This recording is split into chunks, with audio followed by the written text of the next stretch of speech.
तो उस पाषाण खंड से ही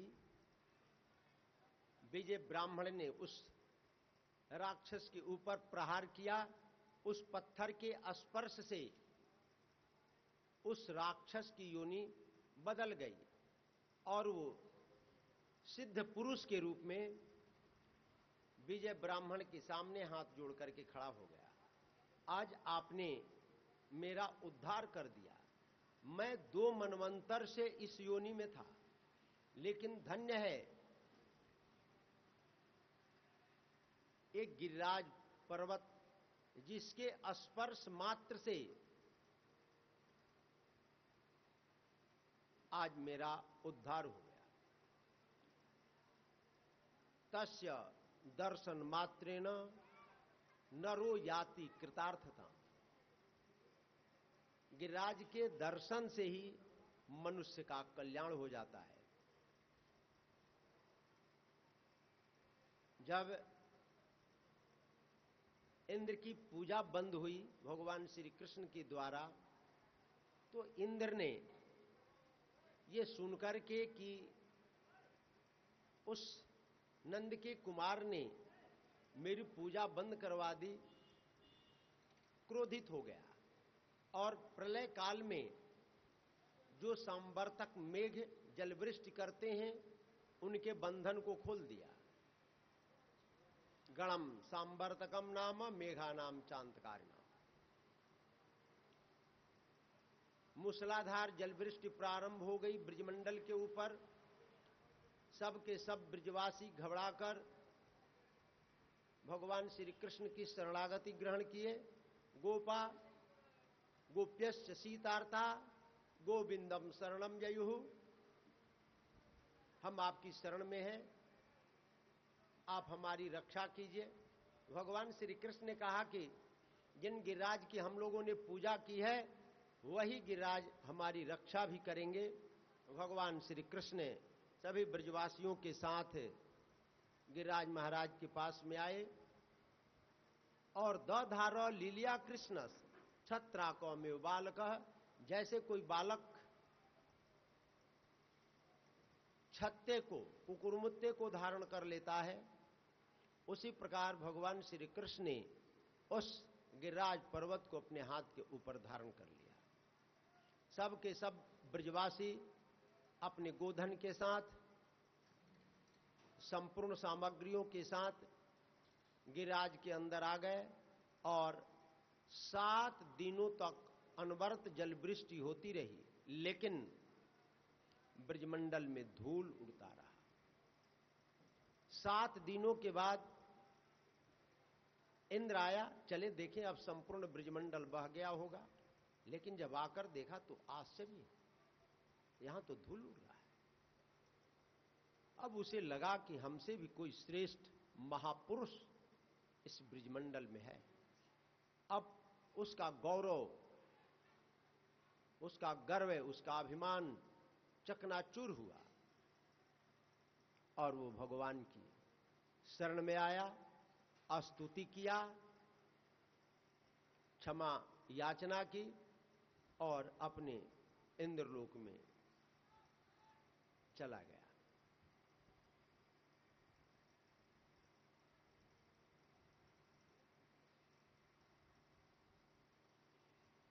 एक अध्याय में वरुण लोक से भगवान श्री कृष्ण ने नंद बाबा को लाकर मां यशोदा को, ब्रजवासियों को आनंद प्रदान किया, वर्णन है। उसके पश्चात रास पंचाध्यायी का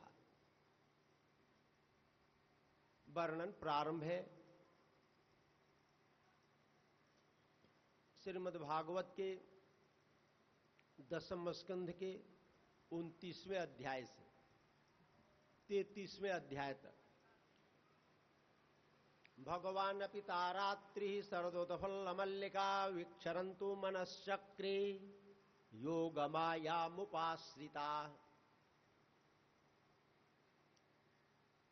भगवान का काम भी माया के बिना नहीं चलता है।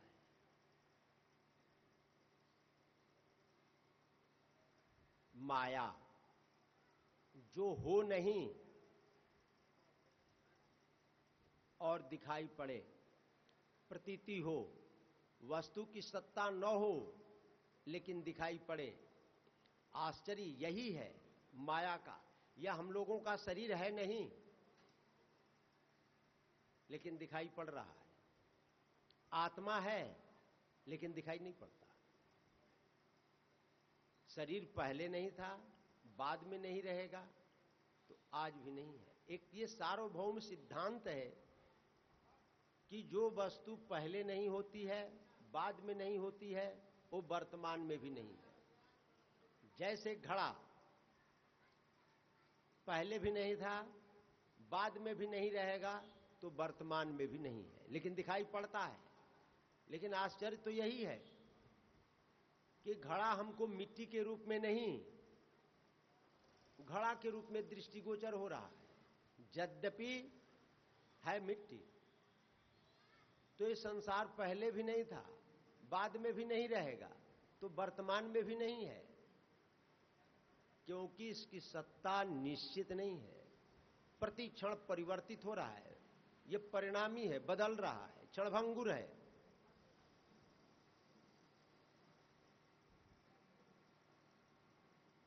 तो भगवान ने योग माया का आश्रय लिया।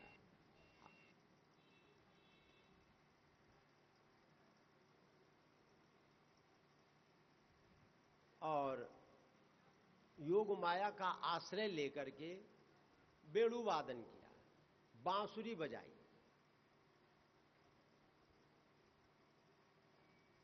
भगवान श्री कृष्ण ने चीरहरण के अवसर पर गोपियों को यह आश्वासन दिया था कि अगली शरद पूर्णिमा की रात्रि आएगी, उस रात्रि में हम तुम्हारे साथ विहार करेंगे, रास लीला करेंगे।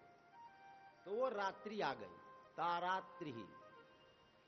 और शरद की पूर्णिमा हो, वैसे ही शरद ऋतु कामोद्दीपन की जितनी सामग्रियां शास्त्रों में वर्णित हैं, सब एक साथ पुंजीभूत होकर के उपस्थित होती है। तो वो रात्रि थी शरद पूर्णिमा की।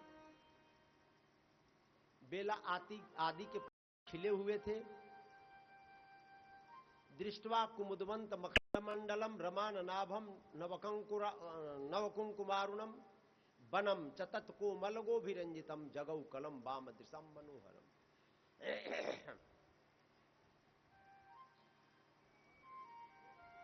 चंद्रमा अपने संपूर्ण चांदनी बिखेरे हुए था। संपूर्ण वन प्रांत निसर्ग से युक्त था। श्री कृष्ण ने मधुर बांसुरी की तान छेड़ी।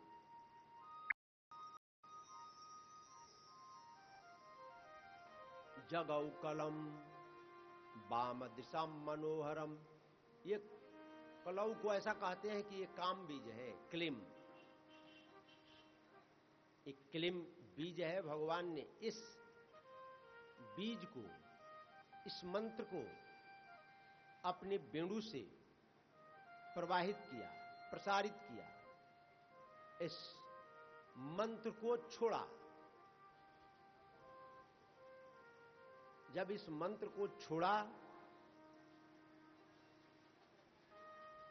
निशम्य गीतम तदनंगवर्धनम ब्रज स्त्रियः कृष्ण विषक्त मानसा आजगमुरन्युन यमलक्षितोद्यमा स यत्र कांतो जवलोल कुंडला। गोपियों ने सुना, उस वेणु ध्वनि को गोपियों ने सुना। उस ध्वनि के कारण गोपियों का चित्त गोपियों के पास नहीं रह गया। उनका चित्त दौड़ पड़ा। कहां के लिए? भगवान श्री कृष्ण के पास पहुंचने के लिए। और जहां चित्त होता है व्यक्ति वहीं पर होता है। अब गोपियां उस शब्द को सुनते ही, उस ध्वनि को सुनते ही श्री कृष्ण मिलन की लालसा से अपने अपने घरों से अपने अपने कार्यों को छोड़ते हुए, आर्य पथ का त्याग करते हुए, संपूर्ण विषय वासनाओं का त्याग करते हुए श्री कृष्ण से मिलने के लिए दौड़ पड़े। जब हेमंत ऋतु में गोपियां कात्यायनी का पूजन करके श्री कृष्ण को पति के रूप में प्राप्त करने के लिए निवेदन करती थीं, प्रार्थना करती थीं, स्तुति करती थीं, तो सब एक साथ। लेकिन आज जब मिलन की बेला उपस्थित हुई तो सब भागी तो जा रही हैं, लेकिन एक दूसरे से अपनी चेष्टा को छिपा करके भाग रही हैं। कोई किसी से कुछ कह नहीं रहा है, सब भाग रही हैं। जैसे बरसात के दिन में नदी अपने प्रियतम समुद्र से मिलने के लिए संपूर्ण अवरोधों को पार करते हुए वेग के साथ दौड़ता है मिलन के लिए, उसी प्रकार गोपियां भी श्री कृष्ण मिलन के लिए संपूर्ण अवरोधों को तोड़ते हुए चल पड़े। जा रही हैं, इसका बड़ा मार्मिक चित्रण किया सुखदेव जी ने। दुहंत्यो भी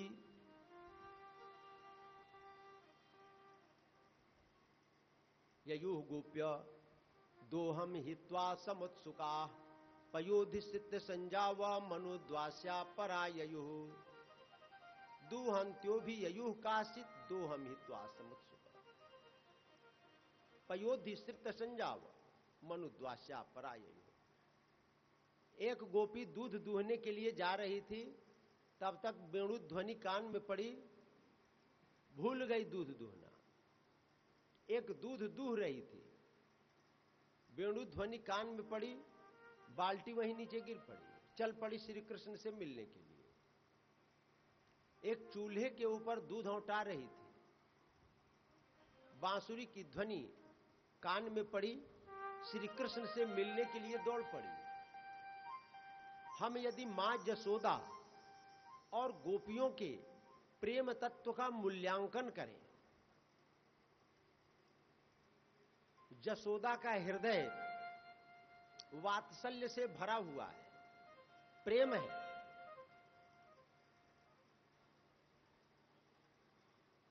और गोपियों का हृदय ही नहीं, कृष्णो हम पश्यत गतिम ललितामिति तन्मना। श्री कृष्ण से इतना तन्मय है कि उनको अपना अस्तित्व पृथक दृष्टिगोचर होता ही नहीं है। वो तो कहती है कि मैं ही श्री कृष्ण हूं। तन्मयता में और भाव में यही फर्क है, अंतर है।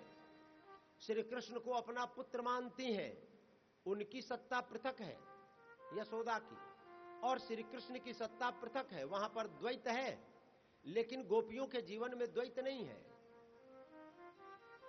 अपने आप को भगवान स्वयं कहते हैं, तामन मनस्का मत प्राणा मदर्थ त्यक्त दही कहा।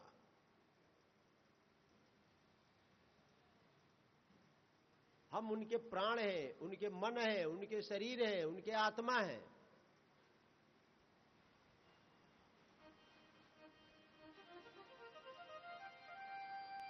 यशोदा जी ने दूध को चूल्हे पर से उतारने के लिए श्री कृष्ण को नीचे रख दिया, लेकिन गोपियों ने दूध दूहना छोड़ दिया। चूल्हे पर दूध औंट रहा है, नीचे गिर रहा है अग्नि में, भूल गई, श्री कृष्ण से मिलने के लिए दौड़ पड़ी।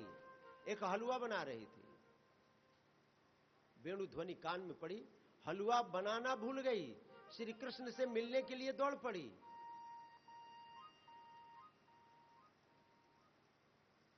परिवेशयन्तस्तद हित्वा पाययन्त्य शिशुन्पयः शुश्रूषन्त्यः पतिन काश्चित् अस्नन्त्योपास्य भोजनम। एक अपने पति को रोटी परस रही थी, सास ससुर को रोटी परस रही थी। वेणु ध्वनि कान में पड़ी, ससुर साहब रोटी मांग रहे कि रोटी ले आओ, पति रोटी मांग रहे कि रोटी ले आओ, चावल ले आओ, सब्जी ले आओ। और वो तो चिल्ला रहे हैं, मांग रहे हैं। इतना भी अवकाश नहीं है कि वो रोटी परस दे, उनको खिला दे कि आप खा लो उसके बाद हम जाएं। ना ना ना, ये तो प्रेम में बाधक हो गया। प्रेम तत्व इसको स्वीकार नहीं करता है। प्रेमी के अतिरिक्त यदि दूसरा कुछ है जीवन में तो वहां संपूर्ण प्रेम नहीं है। और संपूर्ण प्रेम का प्रकाशन तो केवल गोपियों के जीवन में ही हुआ है। भूल गई, ससुर रोटी मांग रहे हैं, पति रोटी मांग रहे हैं, भोजन कर रहे हैं, चल पड़ी। और पाया यंत शिशु पया, एक अपने नवजात शिशु को स्तनपान करा रही थी, लेकिन श्री कृष्ण से मिलने के लिए वेणुवादन सुनते ही दौड़ पड़ी, चल पड़ी।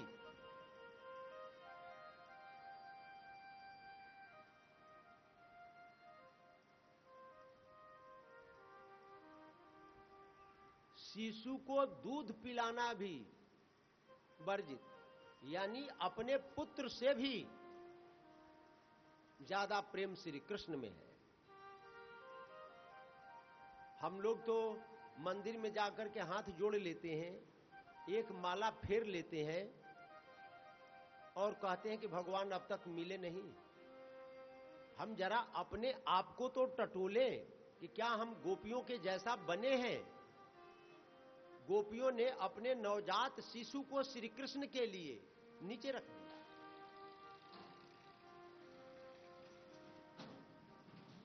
एक पति के पांव को दबा रही थी, वेणु ध्वनि कान में पड़ी, चल पड़ी। पति रोक रहे हैं कि रुक रुक, कहां जा रही हो, रुकने का भी अवकाश नहीं है। एक भोजन कर रही थी, भोजन करना भी छोड़ दिया। लिंपन्त्यः प्रमृजन्तुन्या अंजन्त्यः काश्चलोचने व्यतियस्त वस्त्राभरणः काश्चित् कृष्णान्तिकं ययुः। एक कोई चौका लगा रही थी, वेणु ध्वनि कान में पड़ी, चल पड़ी। इतना भी फुर्सत नहीं है कि हाथ धो ले। एक उबटन लगाई थी,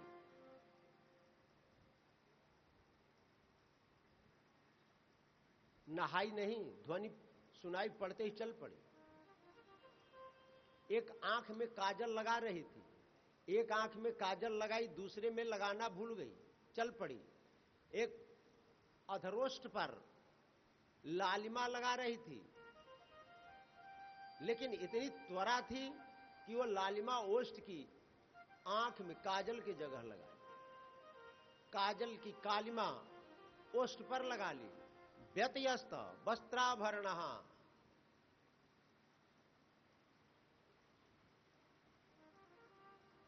लहंगा ओढ़ लिया, चुंदड़ी पहन लिया, नाक की बाली कान में लगा ली, कान की नाक में, कंगड़ पाजेब के जगह, पाजेब कंगड़ के जगह, हार करधनी के जगह, करधनी के जगह हार लगा ली।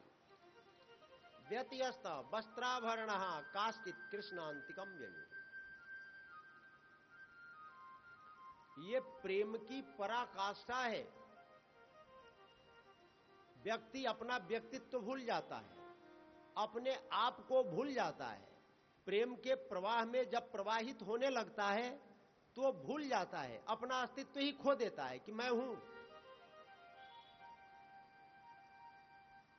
प्रेम गली अति सांकरी, तामे दोन समाए, दो रह ही नहीं सकता है। संसार, भोग और योग दोनों एक साथ नहीं रहता। संसार और परमात्मा दोनों एक साथ नहीं रह सकते, दोनों का अस्तित्व भिन्न है।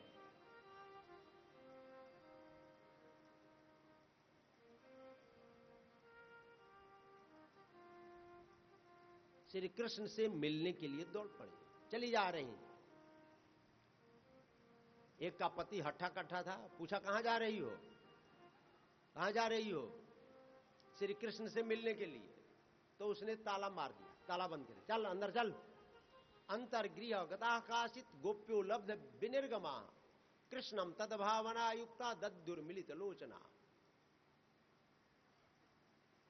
अब अवरोध उत्पन्न हो गया, ताला में बंद हो गई, श्री कृष्ण का ध्यान करने लगी।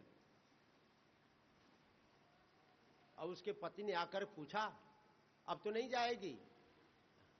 वो बोले नहीं, अब तो नहीं जाएगी। जाऊंगी तो ताला मैं नहीं खोलूंगा। क्यों? क्योंकि तुम मेरी पत्नी हो। तुम आपकी पत्नी है, हां तुम मेरी पत्नी हो, मैंने तुम्हारे साथ विवाह किया है और तुम पर पुरुष के पास जा रही हो, श्री कृष्ण से मिलने के लिए जा रही हो, ताला नहीं खुलेगा। उस गोपी ने कहा कि विवाह आपका किसके साथ में हुआ? तुम्हारे साथ। तुम्हारा यानी शरीर के साथ। तो शरीर के साथ आपका विवाह है, शरीर के पति आप, इस शरीर को आप रखिए अपने पास में, आत्मा के पति तो श्री कृष्ण है।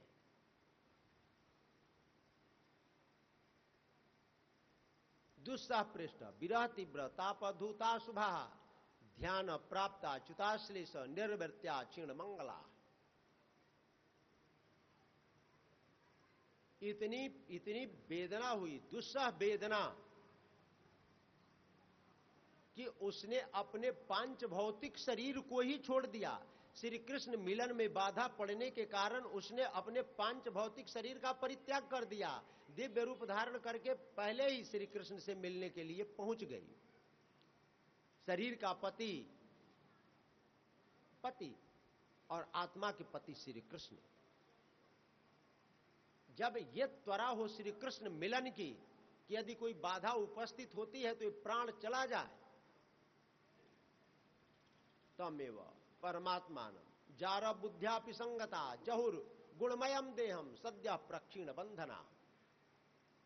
वो त्रिगुण से, तीन शरीर होते, तीन शरीर है। अस्थूल शरीर जिसमें तम की प्रधानता होती है, सूक्ष्म शरीर जिसमें रज की प्रधानता होती है, और कारण शरीर जिसमें सत्व की प्रधानता होती है। तीनों शरीर हैं और ये तीनों शरीर जब तक विद्यमान रहते हैं तब तक मुक्ति नहीं मिलती है।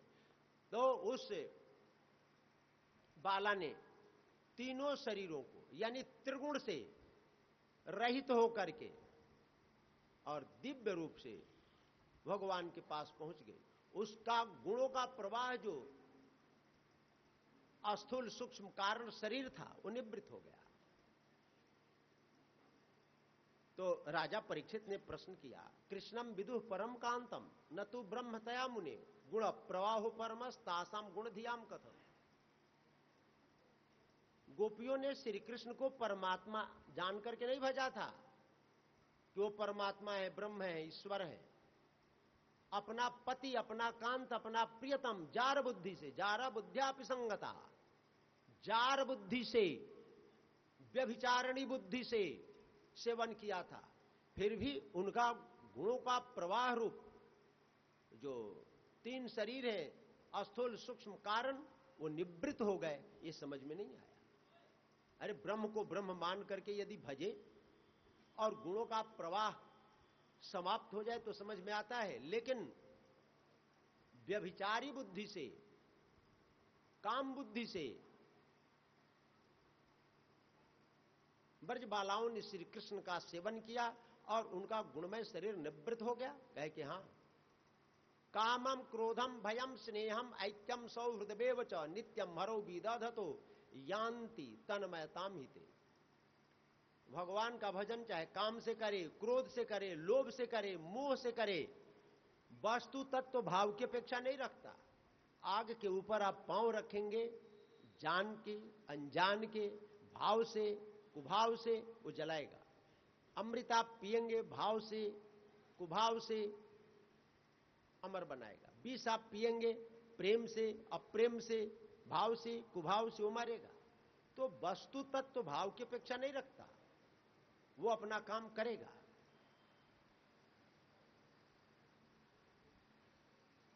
अब गोपियां दौड़ते दौड़ते श्री कृष्ण के पास पहुंची। अबदत बदताम श्रेष्ठ वाचः पेशरी विमोहयन। भगवान को जितने भी संसार में वक्ता हैं सबसे श्रेष्ठ माना गया। मधुरया गिरा बलगुवाक्यया बुधमनोज्ञया, उनका वाक्य विन्यास इतना सुंदर, इतना गांभीर्य से युक्त होता है कि बड़े बड़े बूढ़े ज्ञानी पंडित मोहित हो जाते हैं। तो वक्ताओं में सबसे श्रेष्ठ श्री कृष्ण को माना गया है। अब गोपियां पहुंची वहां पर, भगवान ने स्वागत किया। स्वागतम वो महाभागा प्रियम किम करवाणि वह ब्रजस्या नामयम कच्चित ब्रुतागमन कारणम। गोपियां क्यों गई थी? श्री कृष्ण के वेणु वादन से आकृष्ट होकर, दूसरा कोई प्रयोजन नहीं था। श्री कृष्ण से मिलन की लालसा लेकर के गई थी।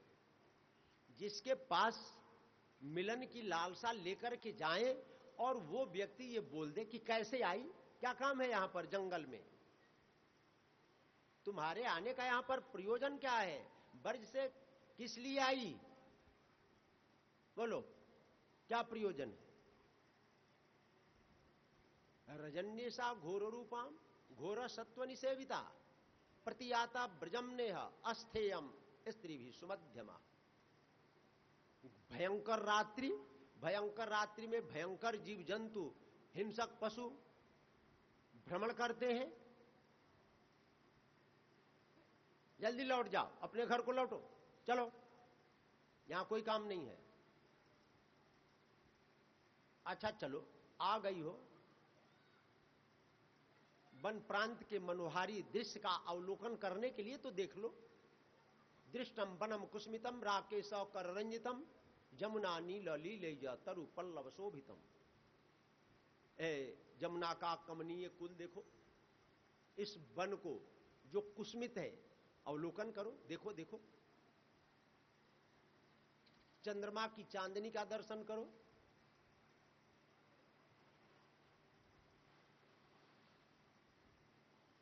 तरु पल्लवों की शोभा देखो, पुष्पों की शोभा देखो, और जल्दी लौट जाओ, लौटो लौटो लौटो।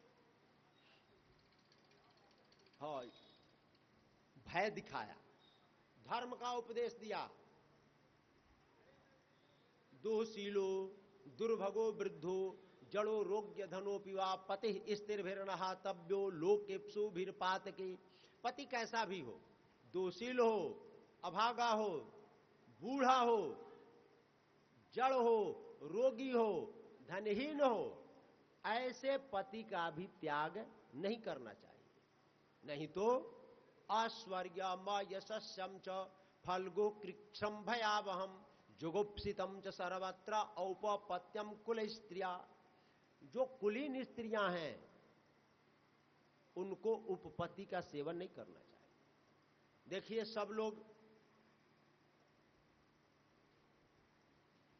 किसी के भाई नहीं हो तो धर्म का भाई बना लेता है, पिताजी ना हो तो धर्म के पिता भी बना लेते हैं, कोई धर्म के भाई भी बना लेता है, कोई धर्म की बहन भी बना लेता है, सब बना लेते हैं। लेकिन अपनी पत्नी रहते हुए क्या कोई दूसरे को धर्म पत्नी बनाता है क्या? जैसे भाई पड़ोसी के भाई को हमने अपना धर्म भाई बना लिया, पड़ोसी के बहन को अपना धर्म बहन बना लिया, तो क्या कभी कोई पड़ोसिन के औरत को, घर वाले को, कोई अपनी धर्म पत्नी भी दोबारा बना? धर्म पत्नी एक ही होती है। धर्म से जहां पर प्रयोग किया गया पत्नी के लिए, सब कुछ 2 हो सकते हैं, 4 हो सकते हैं, 10